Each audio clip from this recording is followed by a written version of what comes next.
देखिए, मतदाता पुनरीक्षण को लेकर आज महागठबंधन की प्रेस कॉन्फ्रेंस हुई, जिसमें तमाम तरह के आरोप लगाए गए। आरोप ये लगाए गए कि नाम देखकर, टाइटल देखकर नाम काटे जा रहे हैं कई मतदाताओं के। ऐसे में हमारे साथ बात करने के लिए निवेदिता झा है, कम्युनिस्ट से पार्टी से। मैम, क्या कहेंगी जिस तरह से आपने प्रेस कॉन्फ्रेंस के तमाम आरोप लगाए कि टाइटल देखकर, नाम काटे जा रहे हैं, इसमें चुनाव आयोग सरकार के साथ मिला हुआ है?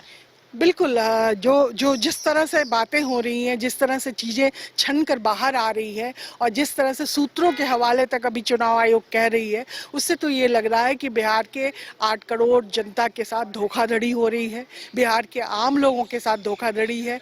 और इस देश के निर्माण में जो मजदूरों ने जो अपना खून पसीना बहाया है और वो आज बाहर है, अगर देश राज्य के बाहर वो पलायन करते हैं नौकरी की खोज में, आप कह रहे हैं कि उनमें से बहुत सारे लोगों को आप बाहर कर देंगे, तो ये बहुत शर्मनाक बात है।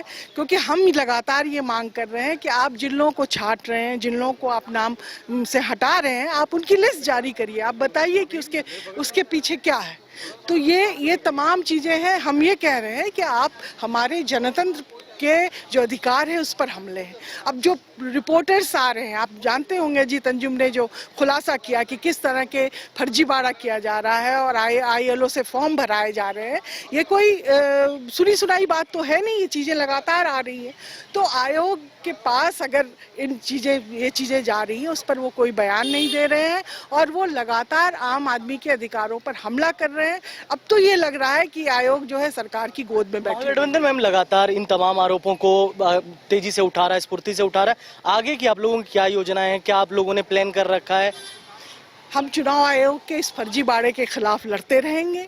हम आम आदमी के हक में लड़ेंगे। क्या हम ये जानना चाहेंगे कि अगर चुनाव आयोग ये कह रही है कि हम इतने सारे मतदाताओं को इससे वंचित कर रहे हैं, तो वो कौन लोग हैं, उनकी लिस्ट आप जारी करिए। बिना लिस्ट जारी किए आप इतना बड़ा कदम नहीं ले सकते हैं। हम इन तमाम मांगों को लेकर आम लोगों के पास भी जा रहे हैं कि आम नागरिक का अधिकार है। इस देश के नागरिकों को ये हक है कि वो अपना वोट दे, और अगर वो अपना वोट ही नहीं देगा तो उसके नागरिकता पे सवाल उठता है। तो अगर चुनाव आयोग सच में गंभीर है, अगर चुनाव आयोग काम करना चाहती है सच्चाई के साथ, तो इन चीज़ों का वो डिटेल दे और बताए, विपक्ष को बताए। लेकिन ये चीज़ें तो नहीं हो रही है। लगातार ये खबर आ रही है कि मैंने आपको बताया कि मैंने अपना फॉर्म लोड किया कंप्यूटर पे, मेरा फॉर्म पहले से भरा हुआ था, मैंने जबकि नहीं भरा। बाद में मैंने ILO को फ़ोन किया, ILO ने कहा कि मैम आप दोबारा फॉर्म भर दीजिए। तो मैं तो एक जागरूक नागरिक हूँ, लेकिन ऐसे बहुत सारे गरीब लोग और कौन से कागज़ दिए जाएंगे, कौन से कागज़ नहीं लिए जाएंगे, ये तमाम जो जिन लोगों का नाम अवैध तरीके से जोड़ा गया है, जिसमें मैंने बताया कि अब रोहिंग्या, बांग्लादेशी हैं, उन लोगों को तो एरिडिकेट करना चाहिए। उन लोगों को तो अगर ऐसा है तो वो जारी करे ना उस चुनाव आयोग। हम तो यही कह रहे हैं कि अगर रोहिंग्या है या बाहर के हैं जो नागरिक नहीं है, उनकी आप लिस्ट जारी करिए, उनकी प्रमाणिकता दीजिए कि सचमुच वो है। आपके कह देने से हम कैसे मानेंगे? अगर आपके पास कोई कागज हो, आप उसकी पूरी लिस्ट जारी करिए, तब दीजिए। लेकिन ये तो कहने की हिम्मत नहीं है चुनाव आयोग को।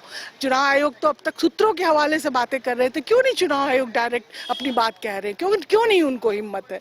इस बहाने वो महिलाओं को, दलितों को, अल्पसंख्यकों को, गरीबों को, इस आम नागरिक के जो अधिकार है उससे वंचित कर रहे हैं।